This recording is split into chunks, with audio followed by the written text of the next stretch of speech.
Seterusnya kita ke Bumi Kenyalang. Antara paparan hari ini, BAGSF2 tingkatkan bekalan gas di Sarawak. Perinciannya kita langsung saja bersama Vanessa Mering. Silakan V. Ya, terima kasih Zahira. Kemudahan gas tambahan Bintulu BAGSF2 melalui saluran paip yang baru dibina menyediakan bahan api untuk pentauliahan loji metanol Sarawak Petchem Sdn Bhd SPSB berskala dunia sekaligus menyokong pertumbuhan industri petrokimia di negeri Sarawak. To me, the BAG has two ability to deliver the gas as it is meant to be underscores greater things to come, both for the petrochemical and power industries in Sarawak. Just now, our friend Feroz said that this is designed with the capacity of 390 million scarf per day and will deliver 160 million standard cubic feet per day to Sarawak Petchem and another 70 million scarf per day to Sarawak Energy Berhad power plant in Bintulu. Beliau berkata demikian semasa majlis persediaan gas pertama BAGSF2 di Tanjung Kidurong pagi tadi. Pada tahun 2016, Petronas menandatangani perjanjian dengan Kerajaan Sarawak untuk membekalkan sejumlah 450 juta kaki padu standard sehari gas asli ke Sarawak untuk penjanaan kuasa dan industri petrokimia milik kerajaan yang membawa kepada pembinaan BAGSF2 ini.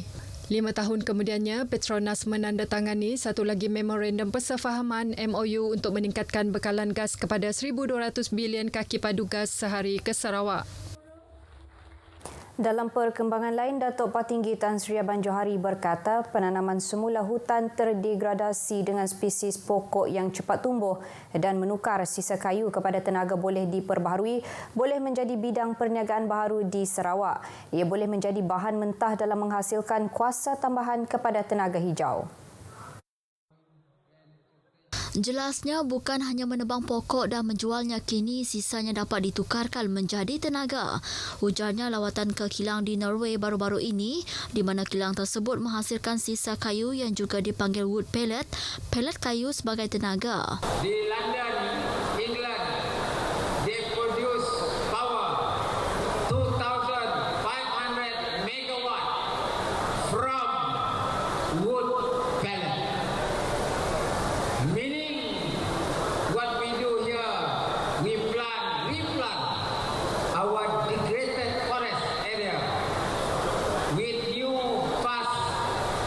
fast-growing species, and that become a feedstock to produce pellet for us to produce power as an additional power to our grid.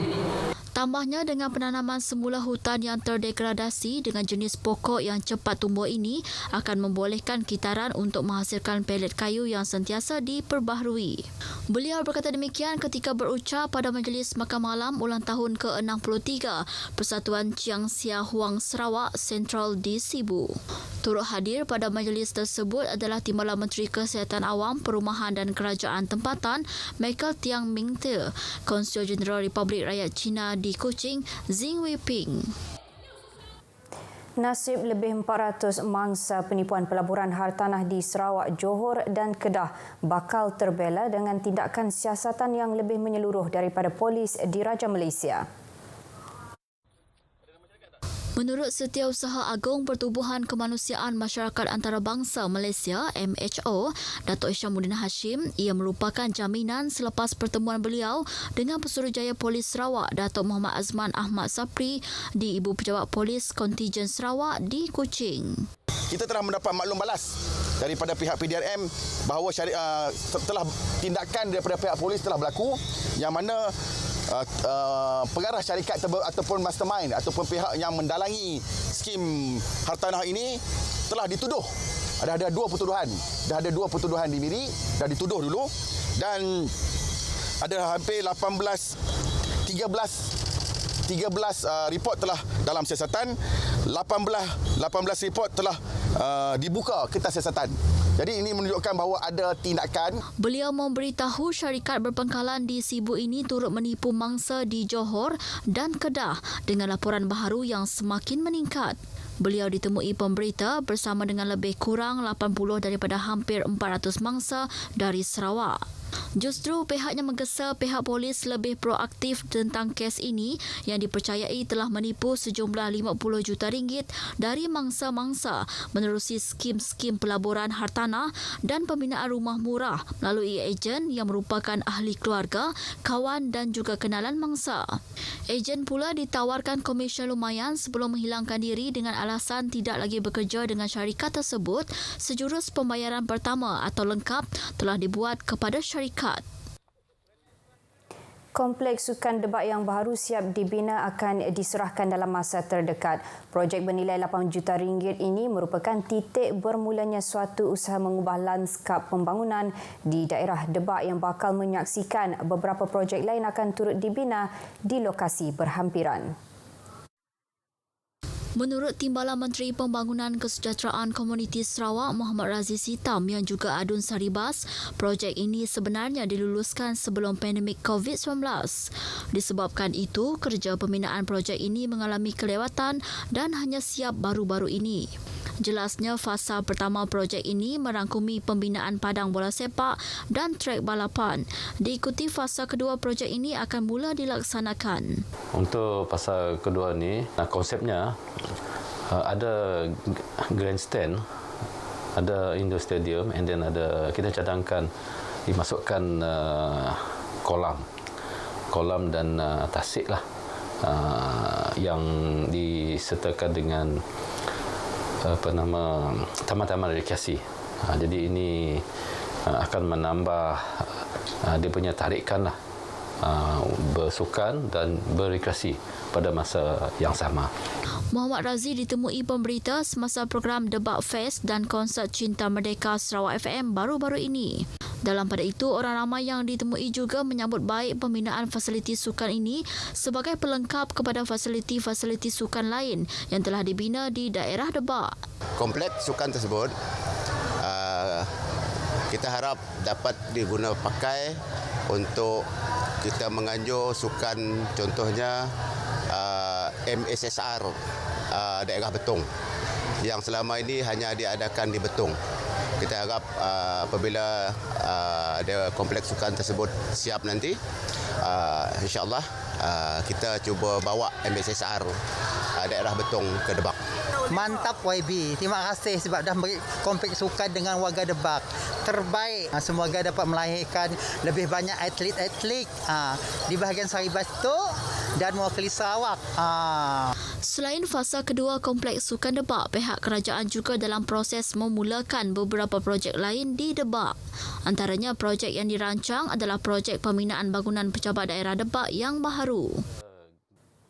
Persatuan Bola Sepak bahagian Limbang akan mengadakan Liga Limbang bermula minggu hadapan sehingga penghujung Oktober nanti. Timbalan Menteri Industri Makanan, Komoditi dan Pembangunan Wilayah Sarawak, Datuk Dr. Abdul Rahman Ismail memaklumkan pada masa ini sebanyak 16 pasukan telah mendaftar bagi menyertai liga tersebut.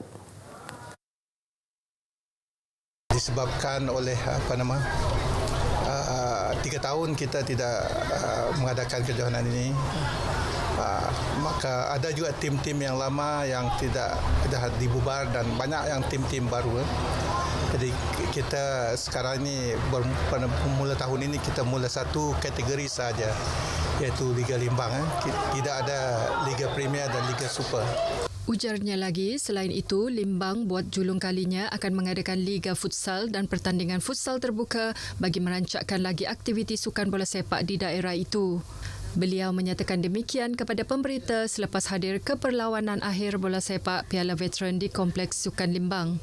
Beliau yang juga Adun Bukit Kota memaklumkan baru-baru ini Limbang telah menghantar wakil bagi Liga Belia bawah 20 tahun di Bintulu dan telah mendapat tempat ketiga. Beberapa pemain turut terpilih bagi mewakili Sarawak ke Sukan Sukma 2024. Pesta Simunjan 2023 dengan tanda pagar Juh Nyengok Munjan kembali lagi tahun ini selepas tertangguh akibat pandemik COVID-19. Kali terakhir acara Dui tahunan itu diadakan adalah pada tahun 2019. Berucap pada perasmian Pesta Simunjan semalam, Adun Simunjan, Aula Adris berkata, pesta tersebut adalah peluang untuk meningkatkan ekonomi para peniaga serta penduduk setempat selain mempromosikan keistimewaan yang terdapat di Simunjan. Jelas beliau, penganjurannya juga untuk menarik kehadiran pengunjung dari luar Sarawak seperti Sabah, wilayah Persekutuan Labuan dan negara jiran seperti Indonesia dan Brunei. Tahun ini, Pesta Simunjan berlangsung selama 8 hari berbanding 3 hari pada penganjuran sebelumnya. Beliau yakin dengan pelbagai aktiviti dan acara seperti bike gathering, pertandingan e-sport champion dan acara utama regata Simunjan mampu memupuk aktiviti sihat dalam kalangan golongan belia di Simunjan. Macam aktiviti bertambah lagi lah, banyak lagi aktiviti. Tapi best lagi lah pada tahun-tahun yang lepas. Bilanya bola kami nak, boleh dikatakan setiap event bolahnya nang best, nang meriah, nang kita pergi nak, walaupun kita dari jauh datang, kita rasa puas hati lah bila datang situ. Kemudian Pesta Simunjan tu lebih meriah hari aku udah-udah ni. Tajak pun dari hujan, banyak aktiviti lah, bakal banyak belakang bandar dari jauh lah, berkumpul. Pengunjung yang ditemui RTM turut menyambut baik penganjuran Pesta Simunjan setelah beberapa tahun tidak diadakan. Lebih 30 aktiviti disusun atur sepanjang Pesta Simunjan bermula semalam sehingga 24 September ini. Perkongsian itu tadi mengakhiri berita dari Sarawak. Salam Malaysia Madani. Kita kembali bersama Zahira di Angkasa Puri untuk berita seterusnya. Silakan.